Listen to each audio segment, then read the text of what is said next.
Kalau tuan-tuan, tak tahulah, mudah-mudahan ini bukan Ramadan terakhir kita kan. Kalau ini Ramadan terakhir kita tuan-tuan, tuan-tuan ingat balik betapa besarnya pahala dapat menunaikan solat 2 rakaat dalam bulan Ramadan ini. Masya Allah. Itu Abu Qilabah tu solat sunat 2 rakaat biasa je pun cemburu roh-roh si mati yang melihat Abu Qilabah ini solat 2 rakaat. Sebab itu saya sebut dengan tuan-tuan, bulan Ramadan ini ambillah peluang pergi ziarah kubur mak ayah tuan-tuan, adik-beradik tuan-tuan yang dah meninggal, anak-anak tuan-tuan yang dah meninggal tu. Ambil kesempatan bulan Ramadan ini untuk tuan-tuan ziarah dia. Kenapa? Dalam kisah Abu Qilabah tadi, roh-roh si mati ni, dia tahu Abu Qilabah tu solat 2 rakaat.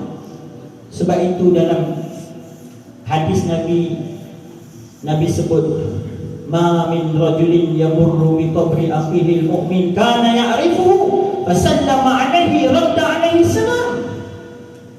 Tidaklah seseorang pergi ke kubur dia beri salam, melainkan salamnya akan radda, dijawab. Maknanya orang dalam kubur dia tahu, satu, kedua dia dengar, dan yang ketiga dia jawab salam yang tuan-tuan sebut. Waalaikumsalam dedek, jawab mak kita tu. Waalaikumsalam alung. Jadikan bulan Ramadan sebagai medan untuk tuan-tuan kerap pergilah ziarah kubur. Kenapa? Sebab pahala berganda, doa makbul.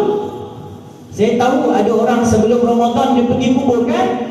Sebelum Ramadan biasanya dia pergi kubur. Kenapa tak tukar rutin itu? Dalam bulan Ramadan pergilah ziarah kubur tuan-tuan. Pergilah. Tuan-tuan akan, kalau tuan-tuan dah dengar hadis ni, tuan-tuan dah sedar bahawa salam tuan-tuan itu dijawab oleh mak tuan-tuan tu.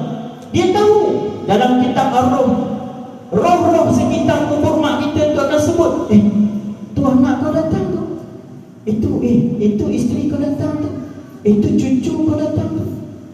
Sebab itulah dalam hadis Nabi riwayat Aisyah, antara perkara yang menggembirakan roh si mati ialah ketika dia dihadiri, dia ziarahi oleh orang yang paling dia sayang ketika dia hidup dekat dunia ini. Tuan-tuan, pergi ziarah kubur. Kalau dapat hari Jumaat tuan-tuan, malam Jumaat tu lepas witir tu, tuan-tuan pergilah kubur tuan-tuan. Syaitan kena ikat.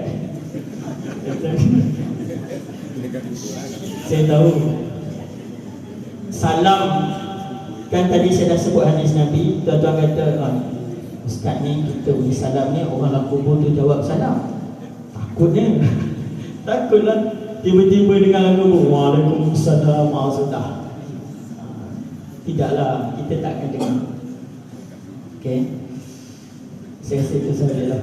Ya, sikit sebanyak tazkirah saya. Jom kita perbanyakkan doa untuk orang mati ya. Jom kita banyakkan menziarahi kubur dalam bulan Ramadan ini ya. Sebab apa? Pahala berganda tu. Kita ziarah sebelum Ramadan dengan ziarah dalam bulan Ramadan, pahala berganda-ganda. Doa makbul, gembira, Allahu Akbar. Sebab itu dalam satu riwayat, roh ataupun siksaan bagi orang-orang dalam kubur ini Allah ringankan sepanjang bulan Ramadan. Tapi tak semualah. Roh orang-orang kafir, roh orang-orang tak beriman itu dia masih berterusan di azab. Tapi mudah-mudahan insya-Allah roh orang beriman Allah rehatkan dan berikan kelonggaran. Jom kita jadikan Ramadan medan kita untuk perbanyakkan doa untuk orang yang dah meninggal dunia insya-Allah. Ya. Doa dekat sini tuan-tuan dalam masjid dengan doa dekat kubur tu ada beza tak? Ada beza ke sama? Lain dari aspek mereka itu suka dan gembira. Dia sedar tuan-tuan datang. Dia tahu kalau 5 orang dekat kubur tu, 5 orang tu dia tahu. Dia seronok sangat. Okey, kita sebut kita masih hidup kan, belum lagi tahu kan. Tak apa. Tuan-tuan ingat apa yang saya sebut malam ni ya? Tazkirah malam Ramadan ni. Nanti kalau ditakdirkan Allah tuan-tuan meninggal suatu hari nanti, ingat balik apa yang saya sebut.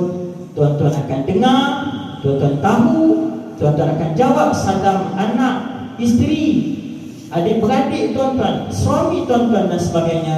Okey, ini berdasarkan dalil dan hadis Nabi yang telah saya sebutkan sebentar tadi. Okey.